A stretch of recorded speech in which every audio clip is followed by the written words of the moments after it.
Hello नमस्कार साथियों, GCP science classes में आपका हार्दिक अभिनंदन है। जैसा कि बेटा हम पढ़ रहे हैं फिजिक्स और केमिस्ट्री के अनसॉल्व पेपर को, जिसमें हम एक एक क्वेश्चंस को बहुत ही आसानी से हल कर रहे हैं।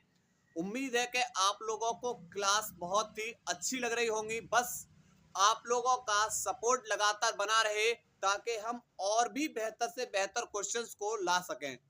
और जैसा कि हमारे फिजिक्स और केमिस्ट्री के अनसॉल्व पेपर चल रहे हैं, फिजिक्स में 6वां सेट चल रहा है और केमिस्ट्री के अंदर 5 सेट कंप्लीट हो चुके हैं और 6वां सेट बहुत ही जल्द लेकर आ रहे हैं।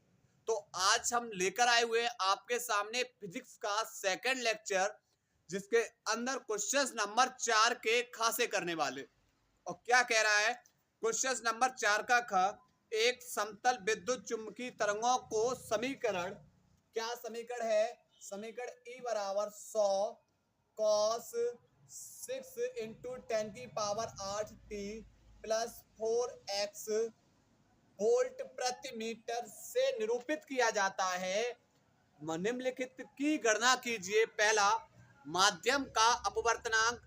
दूसरा, माध्यम में विद्युत चुंबकीय तरंग का वेग। और तीसरा, चुंबकीय क्षेत्र का व्यंजक। देखो, सबसे पहले तुलना करेंगे E बराबर E0 cos omega T plus के एक्स से। देखो, ई नॉट का वैल्यू बेटा हमें मिल गया। यहां से ई नॉट का वैल्यू है 100 वोल्ट प्रति मीटर। ओमेगा का मान मिल गया, ओमेगा का मान 6 इंटू 10 की पावर 8 रेडियन प्रति सेकेंड। उसके बाद के का वैल्यू पता, के बराबर मिल गया हमको 4। सबसे पहले हम निकाल सकते हैं इससे, सेकेंड पार्ट हल करेंगे इसका, और वो करेंगे प्रकाश का वेग। पहले हम किसको निकालेंगे? प्रकाश का वेग। बी बराबर ओमेगा अपॉन के। बी बराबर क्या लगाएंगे? ओमेगा अपॉन के। ओमेगा का वैल्यू है 6 इंटू 10 की पावर 8 बट्टे के का वैल्यू कितना है? 4। 4 का भाग देंगे किसमें? 6 में। 4 एकम 4 बचा 2, भाग जाएगा नहीं, 10 लगाएंगे। 4 पंजे 20 इंटू 10 की पावर 8 और मीटर प्रति सेकंड। क्लियर? तो पहला सेकंड स्टेप हल किया। अब इसके बाद करना क्या? इसके बाद बेटा फर्स्ट भाग करेंगे और वो करेंगे अपवर्तनांक वाला। अपवर्तनांक बहुत आसानी से निकाल सकते हैं। अपवर्तनांक बराबर होता है वायु या निर्वात में प्रकाश की चाल बट्टे माध्यम में प्रकाश की चाल। वायु या निर्वात में प्रकाश की चाल 3 गुणा 10 की पावर 8 बट्टे माध्यम में प्रकाश की चाल कितनी है? 1.5 इंटू 10 की पावर 8। कैंसिल हो जाएगा, 10 हटाएंगे ऊपर 0 और 15 दूनी 30, अर्थात n बराबर कितना निकलेगा? 2। क्लियर? तो हमने यहाँ पर प्रकाश का वेग भी निकाल लिया, अपवर्तनांक भी निकाल लिया। अब इसके बाद हमारा जो बचा हुआ है वह बेटा चुंबकीय क्षेत्र का व्यंजक। देखो, यहां से सबसे पहले बी नॉट निकालेंगे। बी नॉट बराबर होगा ई नॉट अपॉन सी। और बी नॉट का वैल्यू कौन है? B naught sorry E naught का वैल्यू 100 बट्टे प्रकाश का वेग 3 गुणा 10 की पावर 8। अब 3 का भाग करेंगे 100 में तो 33.3 इंटू 10 की पावर 8 प्लस के ऊपर जाके माइनस के 8 हो जाएंगे टेस्ला।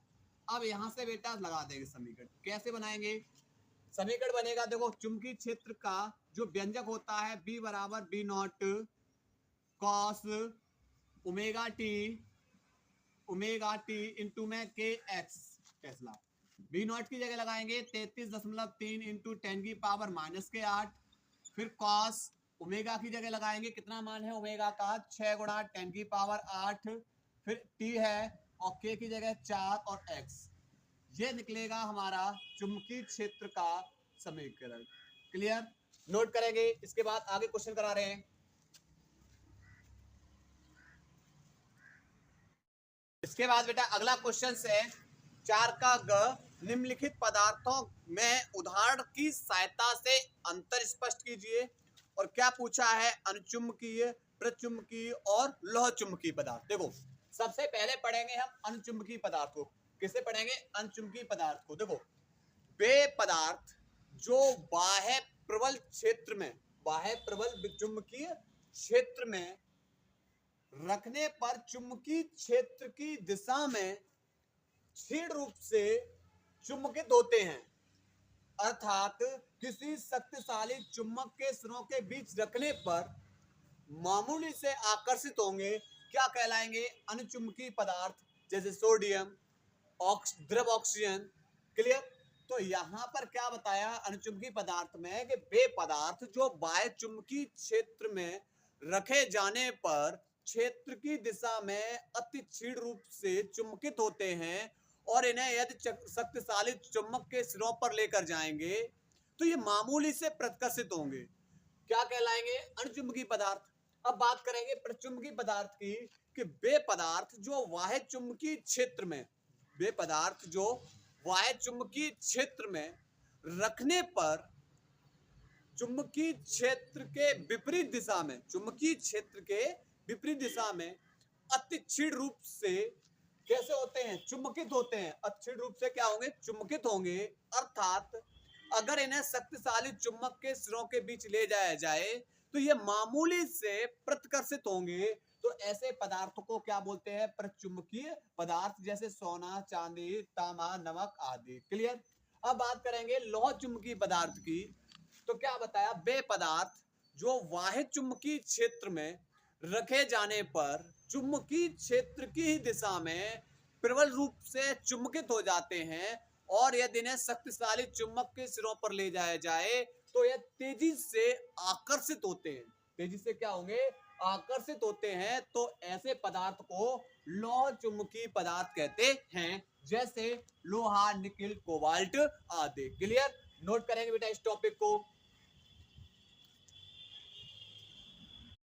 इसके बाद एक इंपॉर्टेंट प्रश्न है और वह प्रश्न है 4 का घ बोर्ड एग्जाम की दृष्टि से काफी इंपॉर्टेंट है। क्या बोल रहा है कि एक प्रिज्म का कोण ए, उसमें न्यूनतम विचलन कोण डेल्टा एम के बराबर है होता है।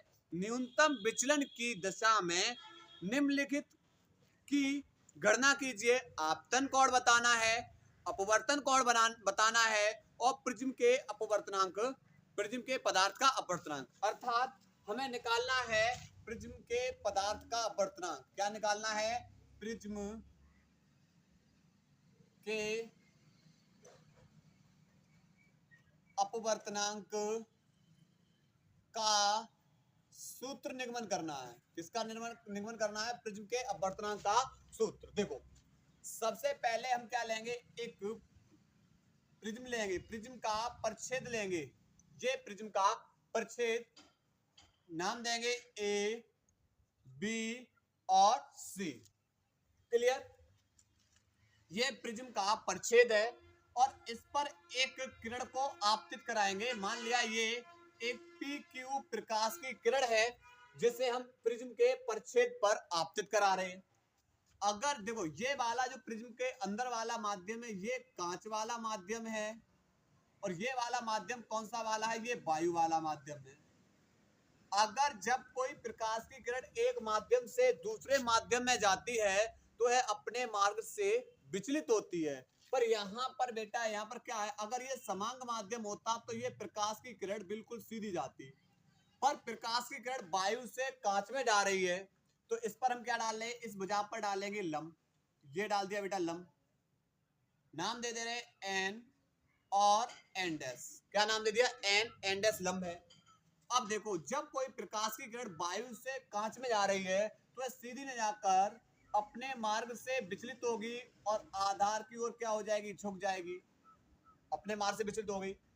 ये वाला कोण आपतन कोण आई है और ये अपवर्तन कोण कौन सा हो जाएगा? आर हो जाएगा। क्लियर। अब ये वाली जो कांच के अंदर किरण है वो क्यू और आर किरण है। अब कांच से फिर किधर जा रही है? किरण जाएगी वायु में जाएगी। तो अगर ये कांच माध्यम होता तो प्रकाश की किरण सीधी जाती, पर यह किरण सीधी न जाकर अपने मार्ग से विचलित होगी। क्यों? क्योंकि कांच से वायु में जा रही है। तो फिर से हम क्या करेंगे? लंब डाल देंगे। फिर से क्या कर देंगे? लंब डाल देंगे। एन डैश, ये लंब डाल दिया। लंब डाला तो जब कोई प्रकाश की किरण कांच से या सघन माध्यम से विरल माध्यम में जाए, कांच से वायु में जाए तो अभिलंब से दूर हटेगी, अभिलंब से दूर हटेगी। और वायु से अगर किसी भी माध्यम में जा रही है तो अभिलंब की ओर झुकेगी, और किसी माध्यम से अगर वायु में जा रही है तो अभिलंब से दूर हटेगी। तो यह प्रकाश की किरण सीधी न जाकर अभिलंब से कैसी होगी? दूर हटेगी और आर एस दिशा में चली जाएगी। इस किरण को बोलते हैं निर्गत किरण। क्या बोलेंगे? निर्गत किरण। और यहां पर ये वाला जो कोण है वह निर्गत कोण आई डैश। निर्गत कोण आई डैश। जब ये आई डैश है तो ये वाला कोण कौन सा हो जाएगा? R dash. कौन सा हो जाएगा? R dash. अब क्या करें कि जो आपतित किरण, और ये वाली किरण कौन सी है? आपतित किरण। ये किरण कौन सी है? आपतित किरण। अब आपतित किरण को आगे ले जाया जाए और निर्गत किरण को पीछे की ओर ले जाया जाए। जहां पर ये मिलेंगी वहां मान लिया बिंदु O है, और ये जो कोण बन रहा है ये कोण, इस कोण को बोलते हैं विचलन कोण। कौन सा बोलेंगे? विचलन कोण। और विचलन कोण को लिखते हैं डेल्टा एम से। किससे लिखते हैं? डेल्टा एम से। अब बात करेंगे ये एंगल कितना होगा और ये एंगल कितना होगा। देखो, सम्मुख आमने सामने के कोण बराबर होते हैं। जब ये कोण आई है तो ये भी आई होगा, और इसमें ये कोण आर है, टोटल पूरा आई है और ये कोण आर है, तो ये एंगल बताना है। तो पूरे कोण में से इस एंगल को हटा दीजिए, बचेगा वही रहेगा। तो ये वाला एंगल होगा आई माइनस के आर। जब ये आई माइनस के आर है तो ये वाला हो जाएगा आई डैश माइनस के आर डैश। क्लियर?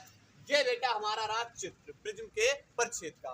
अब देखो, सबसे पहले लेंगे त्रिभुज ओ, त्रिभुज ओ क्यू आर में, त्रिभुज ओ क्यू आर में, त्रिभुज ओ क्यू आर में, ओ क्यू आर में। अब इस त्रिभुज को बाहर निकाल दे रहे हैं। त्रिभुज को निकालेंगे बाहर इस तरीके से। ये रहा त्रिभुज, ये है विचलन कोण डेल्टा एम, ये एंगल है आई माइनस के आर, और ये एंगल है आई डैश माइनस के आर डैश। अब जब त्रिभुज का बहिष्कोण दे रखा हो तो त्रिभुज का बहिष्कोण किन्हीं दो अंतः कोणों के योग के कैसा होता है? बराबर। बस करना क्या होता है, कोण के पास वाला एंगल को क्या कर दिया जाता है? छोड़ दिया जाता है। उसको छोड़कर दो अंतः कोणों के योग के कैसा होता है? बराबर। तो लिखेंगे त्रिभुज का बहिष्कोण, त्रिभुज का बहिष्कोण अंतः कोणों के योग के बराबर होता है। अंतः कोणों के योग के कैसा होगा? बराबर होगा। अर्थात डेल्टा एम बराबर होगा अंतः कोण। एक तो अंतः कोण है आई माइनस के आर, और दूसरा कोण कौन सा है? त्रिभुज का बहिष्कोण अंतः। दो अंतः कोण, दो अंतः कोणों के योग के कैसा होगा? बराबर। यानी जो बहिष्कोण है, बहिष्कोण के पास वाला कोण है उसे छोड़ के दोनों अंतः कोणों के योग के कैसा हो जाएगा? बराबर। और दूसरा अंतः कोण कौन सा है? आई डैश माइनस के आर डैश, और इन दोनों के योग के बराबर होगा त्रिभुज का बहिष्कोण। इसे बना दे रहे हैं समीकरण नंबर 1। इसे क्या बना दिया? समीकरण नंबर 1। अब हमें पता है, क्या पता है कि चतुर्भुज लेंगे। कौन सा लेंगे? चतुर्भुज। चतुर्भुज ए Q N dash R A, चतुर्भुज ए Q N dash R A, चतुर्भुज। चतुर्भुज चार भुजाएं, एक तो ए क्यू वाली भुजा, ए Q N dash R A में, चतुर्भुज ए Q N dash R A में क्या है? देखो लगाते हैं। देखो, एक चतुर्भुज ए से क्यू, ए से क्यू ये रही भुजा, क्यू से एन डैश, क्यू से एन डैश ये रही, एन डैश से आर, एन डैश से आर ये रहा, और आर से ए, एन डैश से आर, और आर से कौन सा हो जाएगा? ए, ये रहा। अब पता है कि चतुर्भुज के जो चार कोण होते हैं, इन चारों कोणों का योग 360 अंश होता है। एक समबाहु चतुर्भुज के चारों कोणों का योग कितना होता है? 360 अंश। तो लिखेंगे समबाहु, समबाहु चतुर्भुज के चारों कोणों का योग, चारों कोणों का योग 360 अंश होता है। कितना होता है? 360 अंश। तो पहला लेंगे कोण ए प्लस दूसरा कोण क्यू प्लस तीसरा कोण एंड एस प्लस चौथा कोण आर बराबर इन चारों कोणों का योग कितना होगा? 360। कोण ए हमारा है, ये प्रिज्म कोण है, ये हमारा कौन सा है? प्रिज्म कोण। और प्रिज्म कोण को किससे लिखेंगे? ए से। प्लस कोण क्यू। अब देखो कोण क्यू क्या है? कोण क्यू ए बी भुजा रही, ये ए बी वाली भुजा है, इस ए बी वाली भुजा पे ये कोण क्यू कितने एंगल है बेटा? यहाँ पर ये वाला ए बी भुजा पर कोण क्यू लंब है, ए बी भुजा पर कोण क्यू लंब है, एंगल कितना होगा? 90 प्लस कोण एंड एस। अब आ जाएंगे कौन सा? कोण आर। ए सी भुजा पर, ए और सी भुजा पर, ए सी भुजा पर कोण आर, कोण आर ये वाली भुजा कौन सी है? लंब है। ए सी भुजा पर कोण आर क्या है? लंब है। इस भुजा पे अर्थात ये एंगल कितना हो जाएगा? 90 प्लस 90 बराबर 360। 90 और 90 180, इधर प्लस के दूसरी ओर जाके माइनस के 360 माइनस के 180। तो a plus code and S बराबर 360 में से 180 गया तो बचेगा कितना? 180। समीकरण नंबर बना देंगे इसको 2। क्या बना देंगे? समीकरण नंबर 2। अब लेंगे त्रिभुज, त्रिभुज ओ एंड एस आर में, त्रिभुज ओ एंड एस आर में निकालेंगे त्रिभुज कौन सा है? ये रहा, ये रहा त्रिभुज ओ, त्रिभुज क्यू एंड एस आर, त्रिभुज क्यू एंड एस आर। तो क्यू एंड एस और आर। क्लियर? ये एंगल है बेटा आर, ये आर डैश और ये एंगल नहीं पता। तो त्रिभुज के तीनों कोणों का योग कितना होता है? 180 अंश। त्रिभुज के तीन कोणों का योग कितना होता है? 180 अंश होता है। कितना होता है? 180 अंश। तो देखो कौन कौन से कोण है? पहला कोण Q प्लस कोण R प्लस कोण एंड एस।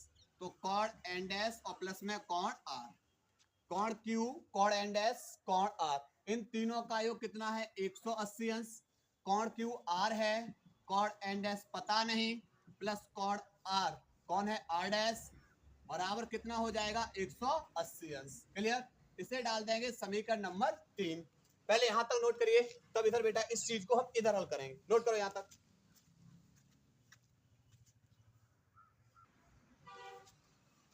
अब देखो बेटा समीकरण 2 व 3 की तुलना करने पर, समीकरण 2 व 3 की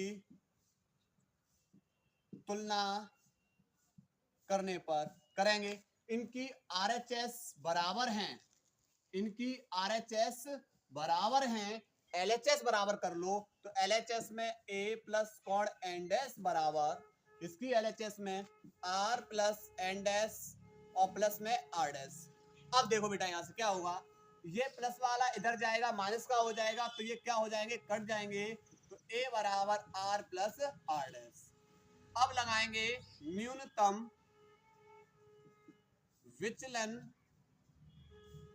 की स्थिति में, न्यूनतम विचलन की स्थिति में क्या होता है? I बराबर होता है I डैश के, R बराबर होता है R डैश के, डेल्टा बराबर हो जाता है डेल्टा M के। न्यूनतम विचलन की स्थिति में लगाएंगे A बराबर R प्लस R डैश बराबर किसके है? R के। तो A बराबर कितना हो जाएगा? 2R, 2 गुणा में है, दूसरी तरफ जाके भाग में हो जाएंगे। तो R बराबर हो A बराबर हो A/2 और बराबर किसके हो जाएगा? R के। और R हमारा क्या है? अपवर्तन कोण। R हमारा क्या है? अपवर्तन कोण। हम इधर बेटा साफ करते, इधर का नोट कर लिया होगा आप लोगों ने। अब देखो यहां से, इसके बाद अब पहुंच रहे हैं समीकरण 1 से। किससे पहुंचेंगे? समीकरण 1 से। समीकरण 1 से क्या है? समीकरण 1 देखो ये रहा, सॉरी यहाँ डेल्टा बेटा, ठीक है। समीकरण 1 यहाँ पर डेल्टा डेल्टा बराबर हो जाएगा डेल्टा एम के। जितना भी बेटा डेल्टा कर लेना यहाँ पर विचलन कोण, और ये है न्यूनतम विचलन कोण। तो डेल्टा बराबर हो जाएगा डेल्टा एम के बराबर आई माइनस के आर प्लस आई डैश बराबर हो जाएगा आई के माइनस आर डैश बराबर हो जाएगा आर के, और जो डेल्टा था वो डेल्टा बराबर हो गया था बेटा किसके, डेल्टा एम के। ठीक है, तो यहां पर ये तो हमारा केवल विचलन कोण था, और ये कौन है, हमारा न्यूनतम विचलन कोण। ठीक है, अब देखो डेल्टा एम बराबर आई, और आई बेटा कितना हो जाएगा 2i माइनस आर, और आर कितना हो जाएगा 2r। तो डेल्टा एम बराबर 2i माइनस 2 इंटू में आर, आर का वैल्यू देखो, आर का वैल्यू a/2 2 से 2 कैंसिल, डेल्टा एम बराबर 2i माइनस के a, माइनस का a दूसरी ओर जाके प्लस का हो जाएगा, तो प्लस का a बराबर 2i। अब देखो दो गुणा में है, दूसरी तरफ जाके भाग में, तो डेल्टा एम प्लस a बट्टे 2, और बराबर किसके हो जाएगा i के। क्लियर, और ये हमने कौन सा निकाल लिया, ये निकाल लिया आपतन कोण। ये अपवर्तन कोण है, ये कौन है अपवर्तन कोण, और ये हमारा कौन है आपतन कोण। क्लियर, ये समीकरण का। ठीक है, अब ये हमारा क्या है, ये हमारा आपतन कोण। ठीक है, अब स्नेल के नियम से,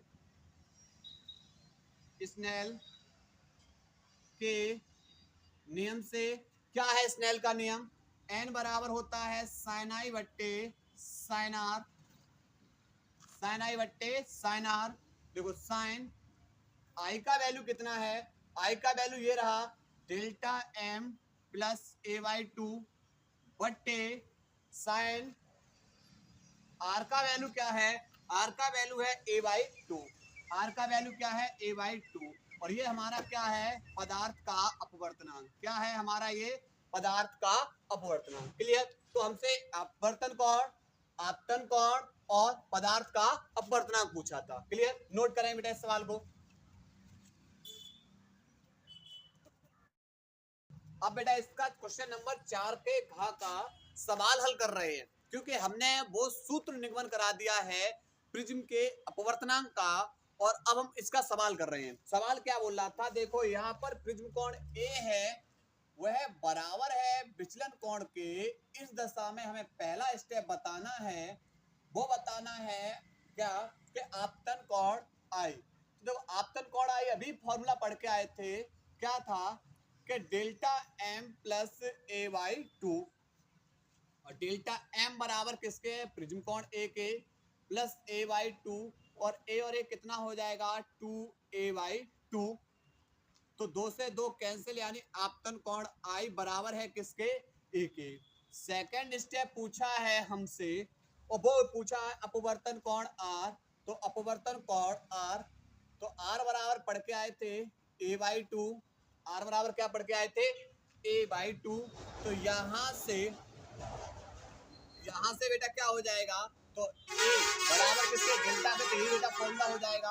और तीसरा है प्रिज्म के पदार्थ का अपवर्तनांक, तो n बराबर होता है sine delta M plus a/2 बटे साइन a/2। क्लियर, अब यहां पर लगाएंगे वैल्यू, तो n बराबर साइन डेल्टा m की जगह लगाएंगे a को, प्लस a/2 और बटे साइन r a/2। ठीक है, तो यहां से a और a कितना हो जाएगा 2a/2 बटे साइन a/2, 2 से 2 कैंसिल, अर्थात साइन a बटे साइन a/2। अब एक फॉर्मूला होता है, क्या फॉर्मूला होता है, साइन 2a का फॉर्मूला होता है 2 cos a 2 sine a into cos A, 2 sine A into में कॉस ए। पर देखो हम कोण को आधा कर रहे हैं, कोण को क्या कर रहे हैं आधा, 2 था अब a कर दिया, तो यहाँ पर ये कोण भी कैसे हो जाएंगे आधे, अर्थात 2 साइन a/2 कॉस a/2।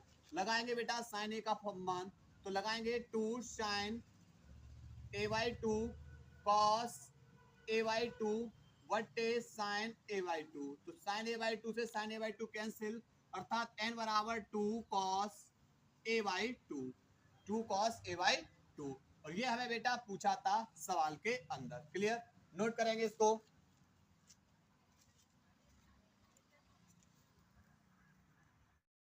के बाद बेटा चारकड़, और चारकड़ बोल रहा है पीएन संधि में अग्र अभिनत तथा पश्च अभिनत क्या है, अग्र धारा तथा पश्च धारा में अंतर स्पष्ट कीजिए। देखो सबसे पहले पढ़ेंगे पीएन संधि में, इधर रख रहे हैं अग्र पश्च अभिनत अभिनत, और इधर बात करेंगे पश्च अभिनत के बारे में।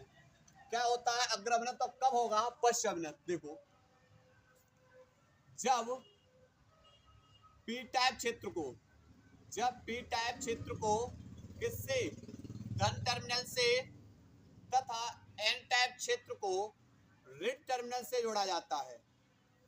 पीएन संधि डायोड में क्या बताया, जब पी टाइप क्षेत्र को धन टर्मिनल से तथा एन टाइप क्षेत्र को ऋण टर्मिनल से जोड़ा जाता है, तो इस प्रकार तो यह अभिनत क्या कहलाएगा, अग्र अभिनत कहलाएगा। क्लियर, यह है डायोड क्या कहलाएगा, अग्र अभिनत।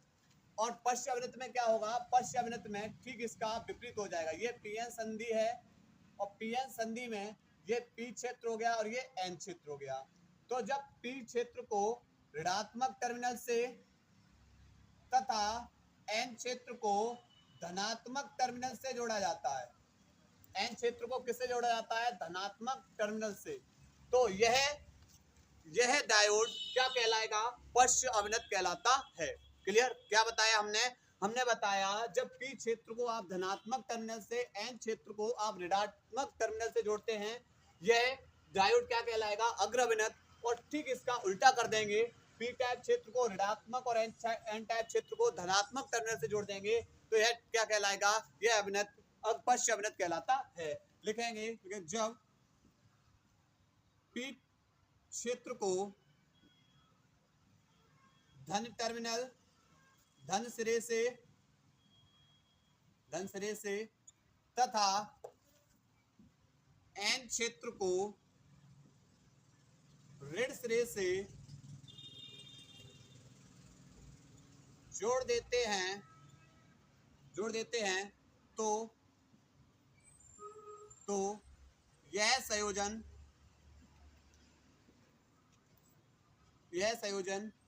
अग्र अभिनत कहलाता है। यह संयोजन अग्र अभिनत कहलाता है। अब पश्च अभिनत में लिखेंगे जब पी क्षेत्र को ऋण सिरे से तथा एन क्षेत्र को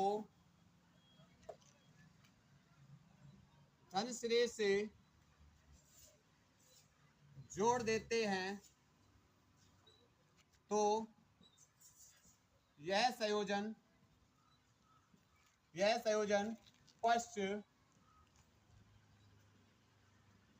अभिनत कहलाता है। पश्च अभिनत।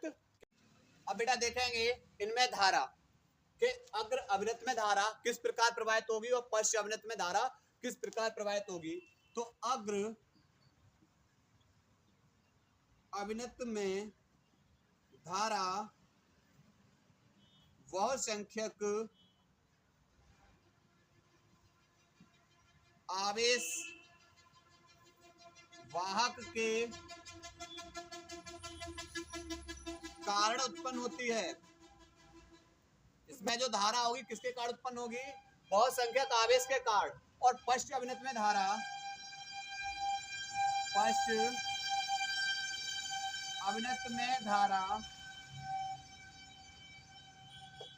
अल्पसंख्यक आवेश वाहक के कारण उत्पन्न होती है। आवेश वाहक के कारण उत्पन्न होती है। नोट करिए बेटा इस प्रश्न को।